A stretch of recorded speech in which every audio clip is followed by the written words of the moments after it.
righty, chapter 13, Tumtum and Nutmeg. Nursing her toe on the sofa, Aunt Ivy did not hear the general's pistol going off as the gun was smaller than her fingernail. But the mice heard it loud and clear, and as the explosion echoed across the room, they sprang from their hiding places, shouting, "Charge!" and ran madly toward her. She sat mesmerized, her eyes darting left and right as the full might of General Marchmouse's army appeared before her out of thin air. First, she saw little orange lights on the bookshelf, and then a dozen fluorescent mice flew from the shelves. She saw mice bursting from the windowsill and the waste paper bin and the log basket. She saw them spilling out of the chimney and springing from her suitcases and pouring out from beneath the armchair like a flood. This is just a dream, a horrible dream, she thought, desperately trying to calm herself. Any second now, I'm going to wake up. Come on, Ivy, wake up, wake up. But she didn't wake up, and the mice kept coming. And then she felt something ticklish on her legs. And she looked down to see the colonel's disheveled platoon clambering out of the stuffing and scurrying up her shins. And finally, Aunt Ivy screamed, "Ah!" And she screamed and she screamed and she screamed and she batted her arms and she kicked her legs, but to no avail, for now there were mice running all over her. They scuttled up the sleeves of her dressing gown and down the collar of her silk pajamas, and they burrowed underneath the towel on her head. It's tickling her scalp with their claws, and they hung from her bracelets, and they somersaulted like acrobats off of her necklace. Staggering to her feet, she caught a glimpse of herself in the mirror above the fireplace. There were mice perched on her shoulders. There were mice nuzzling her ears, and there was even a mouse clambering onto her forehead. And there, standing boldly on the mantelpiece, was a mouse carrying a gun. This must be a dream, Aunt Ivy thought. Again, it must be, it must.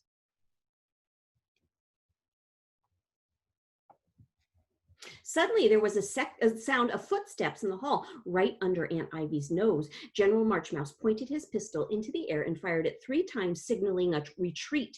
His bullets hit the ceiling, but they were too tiny to even graze the paint.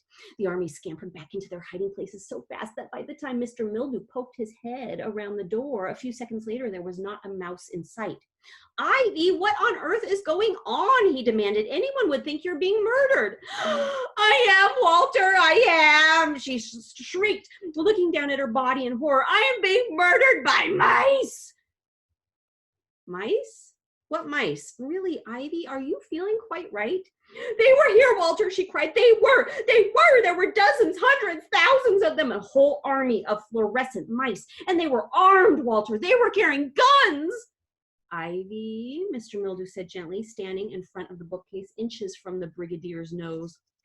"It is late and you are overtired. Try to get some sleep, and then if you're still feeling out of sorts in the morning, we'll go to the doctor and we'll get something to calm your nerves." But Aunt Ivy was not listening to him. "It's your wretched children," she stammered, "leaving crumbs in the dollhouse, encouraging them, giving them ideas, breeding an infestation."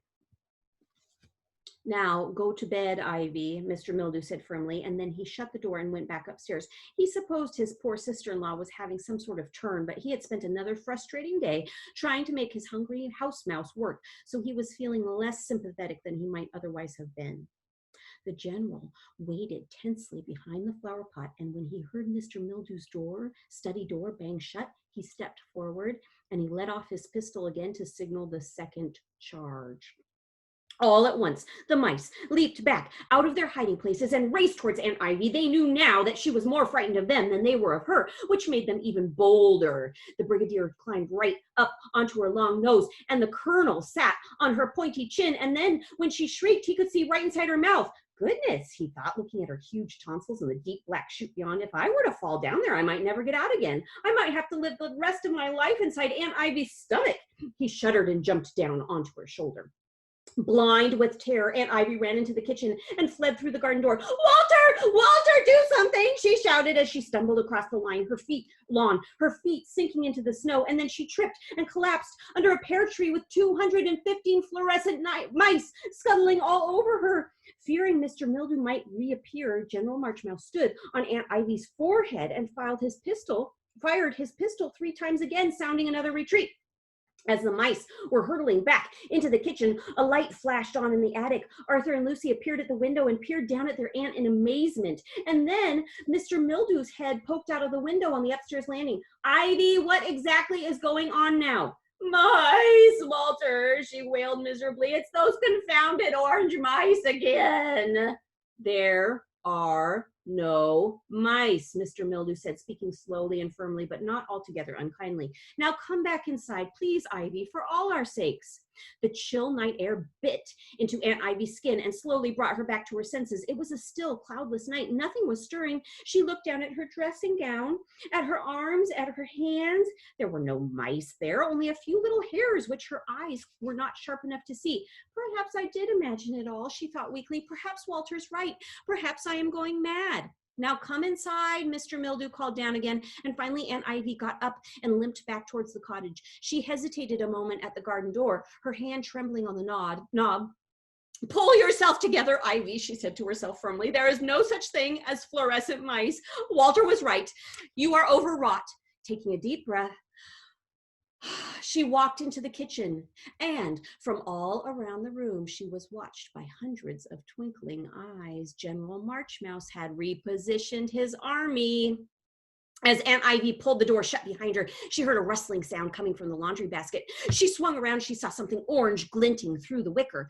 General Marchmouse, who was standing on the oven, fired his pistol, and the mice made their third assault, each platoon springing from a different hideaway. They came at her from the sink, from the vegetable rack, from the waste paper basket, from the teapot, on the dresser. One platoon sprang out of a boot. But this charge was much briefer than the others, for Aunt Ivy seemed so frightened that the general felt it unsporting to carry on very long, and he withdrew his forces after less than a minute. The army evaporated, and Aunt Ivy remained huddled on the doormat a while, too fearful to move. And then she walked across the room on tiptoes and gingerly picked up the telephone, and the mice watched from their hiding places as she rustled through the telephone directory and hurriedly dialed a number. Is this Mr. Glengle's round-the-clock cabs? Good, I need a car at once.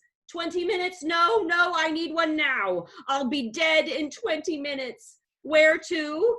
Home, of course, to Scotland, and send me the fastest driver you've got. And then there was a sharp click as she replaced the receiver. Here she is outside, and here are the kids watching her. Oh my goodness.